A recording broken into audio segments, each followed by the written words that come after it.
नमस्कार, आपका स्वागत है आपके खुद के YouTube चैनल पर जिसका नाम है गुरु कृपा रंजीत माहौर और मेरा नाम है रंजीत माहौर। मैं कहानियाँ सुनाता हूँ, किस्से बताता हूँ, ईश्वर से जुड़े रोचक चमत्कार बताता हूँ, कुछ ऐसी जानने वाली बातें बताता हूँ जिन बातों का आप लोगों का जानना बेहद ज़रूरी है। यदि आप मेरे चैनल पर नए हैं तो मेरे चैनल को सब्सक्राइब कीजिए और बेल आइकन ज़रूर दबाइए। इसी तरह की कहानियाँ, हॉरर स्टोरी आप लोगों के लिए मैं लाता रहूँगा। तो चलिए शुरू करते हैं। तो ये रेखा की कहानी है, जैसे कि आपने टाइटल या थंबनेल देख ही लिया है। तो चलिए शुरू करते हैं। तो जब रेखा स्कूल से जब उसको घर ले आए, रेखा को घर लाने के बाद फिर उसके कपड़े वगैरह बदले और घर पर ही डॉक्टर को बुला लिया, डॉक्टर को दिखाया रेखा को। तो उन्होंने ये कहा कि इसे माइग्रेन की प्रॉब्लम, यानी कि मस्तिष्क में, दिमाग में कुछ इसके चल रहा है या कुछ सोच रही है, इस तरीके से ये हरकत कर रही है। तो उसका रेखा का उन्होंने सीटी स्कैन वगैरह भी लिख दिया था। तो ये सब बातें हमें उसके रेखा के पापा ने बताई। तो मैंने कहा चलिए ठीक है, कोई बात नहीं। अब ये पहला तो हमने पूजा कर दी है, पहली पूजा, और आगे की पूजा जिस हिसाब से होगी मैं उस हिसाब से मैं आपको उसकी सूची बनाकर मैं आपको दे दूँगा। समय हमने आपको बता ही दिया था कि 1.5 साल का समय लगेगा। तो रेखा के पापा ने कहा कि चलिए जी ठीक है, मैं आगे की तैयारी शुरू कर दूंगा अभी से ही, क्योंकि सामान जो था वो अब के ज़्यादा आने वाला था। तो इस हिसाब से रेखा के पापा ने कहा कि ठीक है जी, मैं 2-3 दिन बाद आपको फ़ोन कर मैं सामान की सारी जानकारी दे दूँगा। तो उन्होंने कहा कि चलिए तो ठीक है। फिर मैंने कहा अब आप सिर्फ इतना ध्यान करिएगा कि जब तक रेखा पूर्ण रूप से ठीक नहीं हो जाती है आप इसको घर पर ही रखिएगा, क्योंकि देखिए ऐसा है, पढ़ाई तो आगे भी हो सकती है, 1 साल बाद भी हो सकती है, लेकिन जीवन अगर चला गया तो वो दोबारा नहीं आता है। तो इसी बेस के ऊपर मैंने उनसे ये बात कही थी कि आप रेखा को फ़िलहाल स्कूल से अभी या तो छुट्टी ले लीजिए, अगर वो उतनी समय तक की छुट्टी दे सकते हैं, उसके पेपर पोस्टपोन कर सकते हैं, आगे वाले समय में वो दे देगी। तो अगर वो ऐसा कर सकते हैं तो ठीक है, नहीं तो आप स्कूल से उसका नाम कटवा दीजिए और आगे की पढ़ाई उसकी बाद में हो जाएगी जब वो संपूर्ण रूप से ठीक हो जाएगी। उसके पापा ने कहा ठीक है, मैं स्कूल के प्रिंसिपल से जाकर मिलूँगा, उनसे बात करूँगा और सारी जो घटना है वो सारी बताऊँगा। अगर देखिए अगर वो कुछ समझेंगे हमारी मजबूरी तो वो ज़रूर हमारा साथ देंगे। मैंने कहा हाँ, आप एक बार जाकर वहाँ बात कीजिए प्रिंसिपल से। तो ये सारी बातें होने के बाद फिर मैं अपने घर आ गया। घर आने के अच्छा, मैं आपको ये बता दूं कि ये नहीं है कि जो मैंने वहाँ पूजा करी थी मैं घर आकर कुछ नहीं करता। घर पर आकर भी हमें एक अलग पूजा एक देनी होती है, यानी कि एक पूजा करनी होती है, क्योंकि उसमें ये होता है कि जो जिस कार्य को हम करने गए थे वो हमारा कार्य संपूर्ण रूप से पूर्ण हुआ है, यानी कि कोई विपदा नहीं आई है। तो इस चीज़ को देखते हुए और उनका शुक्रिया अदा करते हुए, एक तरीके से धन्यवाद करते हुए, हम एक छोटी सी पूजा अपने घर पर करते हैं, यानी कि मैं अपने घर पर करता हूँ, जिससे कि मेरी और उनकी सुरक्षा बनी रहे। एक तरीके से सुरक्षा घेरा उनके लिए मैं निर्धारित करता हूँ और अपने लिए भी, जिससे कि कोई आने वाले समय में भी कोई परेशानी ना हो। यदि मैंने आप लोगों को इनके बारे में नहीं बताया ये कहाँ के रहने वाले थे तो मैं अब बता देता हूँ। ये रहने वाले अलीगढ़ के हैं और आप भी ये अलीगढ़ में ही रहते हैं और अभी इनके लड़के ठीक है संपूर्ण रूप से। तो फिर जब उनसे सारी, मैं अपने घर आ गया, सारी विधि विधान सब कुछ हो गया, तो फिर मैंने कुछ समय बाद ये नोटिस करा कि रेखा जो है, जो उसके ऊपर वो जिन्न था, वो अभी तो फ़िलहाल पकड़ में है, लेकिन संपूर्ण रूप से वो पकड़ में नहीं है, क्योंकि अभी इसकी 2 क्रिया और बाकी हैं और आगे की पूजा भी अभी बाकी है। लेकिन हाँ, इतना मैं ये कह सकता हूँ आपको, उसे 25% आराम लग गया था। रेखा ने खुद कहा था अपने मम्मी पापा से कि मम्मी पापा मुझे अब कुछ ऐसा लगता है कि जैसे मैं काफ़ी ठीक हूँ। और रेखा को ये भी नहीं पता था कि उसके साथ जो घटा था वहाँ पूजा के दौरान, कि उसके साथ क्या क्या हुआ है, तो उसे भी ये अनुभव नहीं हुआ था ज़्यादा। अच्छा, जब रेखा से मैंने बात करी तो रेखा ने भी कहा कि भैया मुझे काफ़ी आराम है, हाँ, लेकिन मेरे साथ क्या घटा है मम्मी पापा ने तो मुझे नहीं बताया, आप बता दीजिए। तो मैंने भी उससे हंस कर कह दिया कि नहीं बेटा, ऐसा कुछ नहीं है, बस आपकी तबीयत ख़राब थी, बाकी ऐसी कोई बड़ी परेशानी नहीं है, आप ठीक हो जाओगे। तो उन्होंने कहा ठीक है। उसने भी ज़्यादा गौर नहीं करी, क्योंकि ये चीज़ें जो होती है ना, दिमाग से बातें एकदम ऐसी कर देती हैं जैसे फ़ोन में से कोई मेमोरी डिलीट हो जाती है, यानी कि एक तरीके से रीसेट हो जाता है फ़ोन। तो इस तरीके से उसका दिमाग भी हम रीसेट ही कर रहे थे कि जिससे कि जो पुरानी चीज़ें हैं, जो भी पुरानी उसकी मेमोरी है, जो भी उसके साथ घटा है, वो चीज़ें सब हट जाएँ उसके दिमाग से और उसके आने वाले जीवन में कोई ये चीज़ें ना दोबारा हों और उसका जीवन मंगलमय हो। तो फिर उसके बाद जब दूसरा भोग की तैयारी की, तो तैयारी करने के बाद हम फिर उनके एक बार घर गए और फिर इसी तरीके से हमने पूजा पाठ करी और फिर हमने एक फल की वहाँ भेंट दी, क्योंकि ये जो जिन्न था ये बिना भेंटों के तो हटने वाला नहीं था। क्योंकि भेंट में अब आप मुर्गा बकरा लोगे तो उसके वो खून और मांस मुंह लग जाएगा, वो फिर यहाँ से तो हट जाएगा, लेकिन फिर उसे हम भेजेंगे कहाँ, तो फिर वो किसी और के पास जाएगा, वहाँ परेशान करेगा। तो इसी तरीके से हम उसे फल पर भेंट वगैरह देकर और संपूर्ण रूप से एक तरीके से नष्ट कर देते हैं, जिससे कि वो आने वाले समय में किसी को भी परेशान ना करें। तो जब उसकी हमने पूजा पाठ करी तो तब जो दूसरी पूजा थी हमारी खूब शांति रूप से हुई, और उसमें रेखा ने भी कोई ज़्यादा, जो जिन्न था उसने भी ज़्यादा अपने हाथ पैर नहीं फेंके जिस तरीके से होता है। तो जब दूसरी भी पूजा हो गई तो उसके पापा ने कहा कि जी, मुझसे बोले वो कि ऐसा नहीं हो सकता कि तीसरी पूजा भी अभी हो जाए, क्योंकि जितनी जल्दी रेखा ठीक हो जाए उतने लिए हमारे लिए अच्छा रहेगा। क्योंकि रेखा की परेशानी को और तबीयत को देखते हुए पूरा घर परेशान था। तो मैंने कहा देखिए जी, ऐसा होता है कि ये जो पूजा पाठ होती है या भोग प्रसाद जो जाता है वो समय के अनुसार जाता है, लगातार नहीं हो सकता।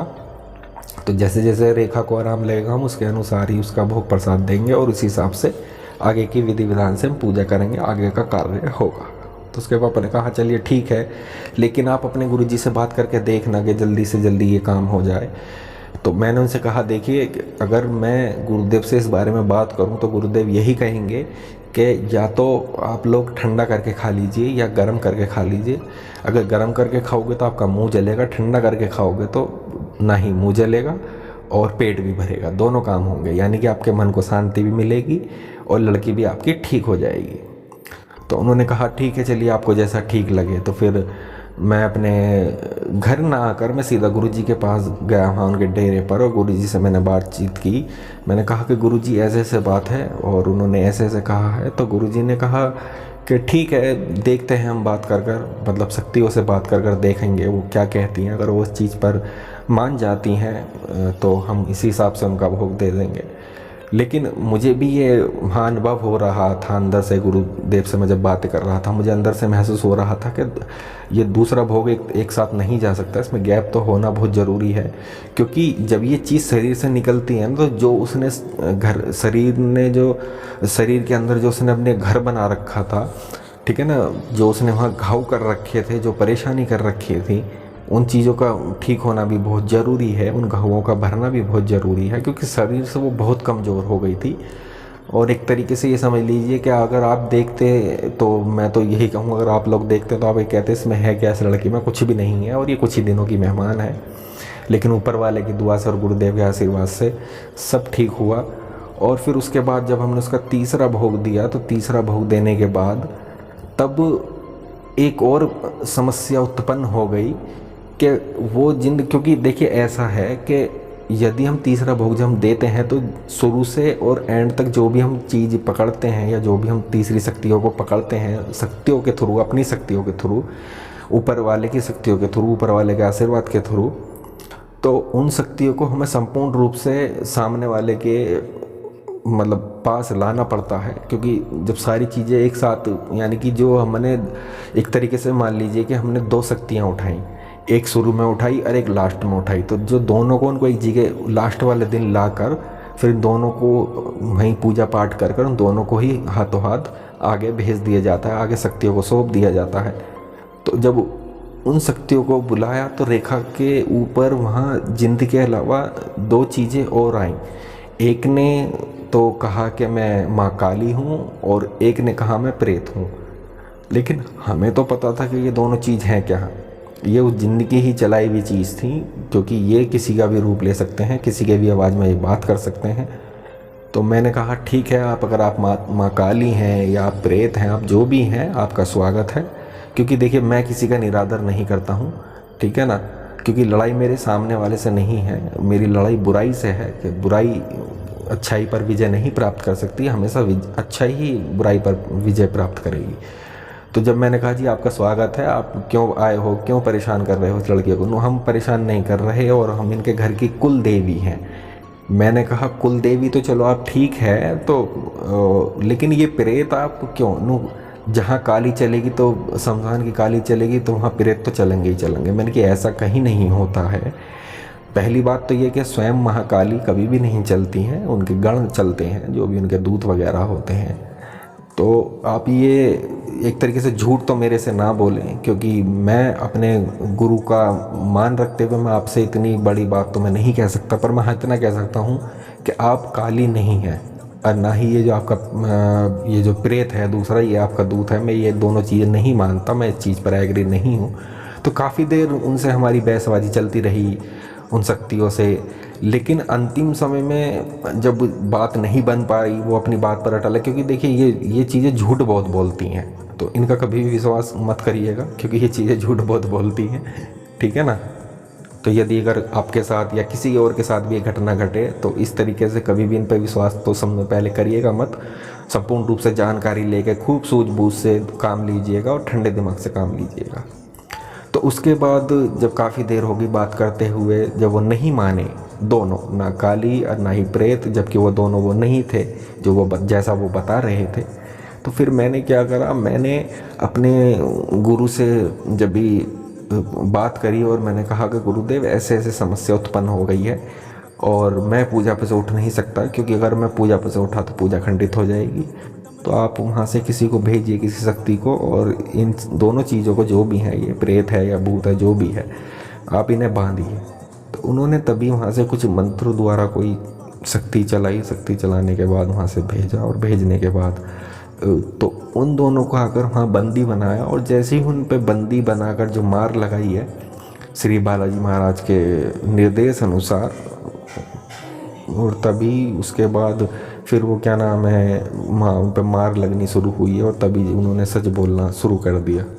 तो जब बालाजी महाराज का उन पे सोटा बजा, मेहंदीपुर बालाजी महाराज का, तो वो दोनों गिड़गिड़ाने लगे, रोने लगे कि जी हमसे गलती हो गई, माफ़ी मांगने लगे। तो मैंने कहा कि आप तो काली हैं, आप तो प्रेत हैं, आप तो प्रेत जो हैं महाकाली के दूत हैं। तो उन्होंने कहा नहीं नहीं, हम दोनों प्रेत हैं, और हमें इसने बुलाया था जिन्न ने कि ऐसे आके लड़की को परेशान करो। तो इस तरीके से उन्होंने सच बोला। और फिर उन दोनों को वहाँ जब भी बंदी बनाने की जो क्रिया थी वो शुरू हो गई, और शुरू होने के बाद अच्छा जिन्न जो था वो था वहाँ पे भी, लेकिन उसको हमने भैरव बाबा को सौंप रखा था गुरुदेव के आशीर्वाद से। तो वो भैरव बाबा और शमशान काली के निगाह में था कि अगर इसने जरा सी भी छल कपट करी या निकल के भागा तो तुरंत इसका काम यहीं ख़त्म हो जाएगा, यानी कि संपूर्ण रूप से इसे नष्ट कर दिया जाएगा। लेकिन अब वही है ना कि वो उनके पास बंदी था, तो वो तो कुछ कर नहीं पा रहा था, तो उसने अपने चेले चपाटे बुलाने शुरू कर दिए थे। तो तभी क्षण भर को थोड़ी देर के लिए रेखा जो है थोड़ी देर होश में आई, और उसमें आती रोने लगी कि अपने मम्मी पापा से कहने लगी कि मम्मी पापा मुझे बचा लीजिए, ये लोग मुझे मार डालेंगे, मुझे ये कर देंगे।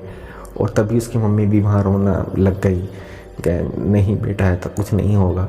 तो इस तरीके से ये रेखा के साथ ही घटना घटी। लेकिन मैंने रेखा का वहाँ धीरज बांधा, मैंने बेटा डरने की कोई ज़रूरत नहीं है, गुरुदेव आपके साथ हैं, मैं आपके साथ हूँ, आप बिल्कुल मत डरना, और भगवान हमारी सहायता ज़रूर करेगा। तो फिर जब उन प्रेतों को वहाँ बंदी बनाया, और बनाने के बाद फिर आगे की क्रिया हमने पूजा पाठ शुरू करी, और शुरू करने के बाद फिर उन जो तीनों थे वो जिन और वो दो प्रेत, हालांकि जिन की शक्ति बहुत पावरफुल होती है, चाहे तो वो पल भर में खेल खराब कर सकता है। और मैंने आपको बताया था पिछली वीडियो में कि जिन दो कई प्रकार के होते हैं, अच्छे भी होते हैं, बुरे भी होते हैं। और ये जो है रेखा के साथ इतना दुष्कर्म कर रहा था कि मैं आपको बता भी नहीं सकता कि किस तरीके से ये हरकतबाजी कर रहा था, क्योंकि ये बहुत गंदे जिन होते हैं, और इनका अधिकतर निवास स्थान इनका गंदी जगह पर होता है, जैसे कि बाथरूम में और लैटरिन में, जहाँ हम शौच करते हैं वहाँ उसमें, मतलब ऐसी कूड़े कबाड़े की जहाँ जगह होती है, खंडर जहाँ होता है, कोई घर पुराना होता है, तो इस ऐसी जगह इनका निवास हो। तो कृपया ऐसी जगह आप कभी भी रात बेरात में ना जाएं, कभी भी दोपहरी में ना जाएं। कोई घर पुराना हो, काफ़ी सालों से बंद पड़ा हो, या कोई खंडर हो, या कोई घर हो, या कोई बिल्डिंग हो, या कोई फैक्ट्री हो, तो ऐसी जगह कृपया करके ना जाएं, ठीक है। तो फिर हमने आगे की जो हमने क्रिया थी वो संपूर्ण रूप से पूरी हो गई। पूरी होने के बाद पूजा पाठ सब पूर्ण हो गई। संपूर्ण होने के बाद हमने उन तीनों को, माँ काली को और बाबा शमशान भैरव को हमने सौंप दिया था। तो वो उन तीनों को शक्तियों को लेकर, प्रेतों को लेकर, जिनको लेकर वो अपने स्थान पर लेकर चले गए। और फिर वहाँ हमारी पूजा संपन्न हो गई। गुरुदेव ने भी आश्वासन उनको दिया और मैंने भी उस परिवार को आश्वासन दिया कि अब आपकी लड़की संपूर्ण रूप से ठीक है, अब आपकी लड़की को कोई दिक्कत परेशानी नहीं होगी। तो इस तरीके से रेखा को हमने ऐसी तीसरी शक्ति से हमने बचाया। तो देखिए, मैं तो आपसे यही बात करूंगा कि इस तरीके अगर आपके साथ या आपके आस पड़ोस में कोई घटना घटी है तो आप मुझसे संपर्क कर सकते हैं, ठीक है। और कमेंट में अपना नाम, अपनी जगह का नाम और हर हर महादेव ज़रूर लिखें और मेरे चैनल को सब्सक्राइब करें और बेल आइकन ज़रूर दबाएं। तो मैं आप लोगों से अब इजाज़त लेता हूं। आप लोगों का धन्यवाद। हर हर महादेव, घर घर महादेव, हर हर शंभू। जय श्री बालाजी महाराज।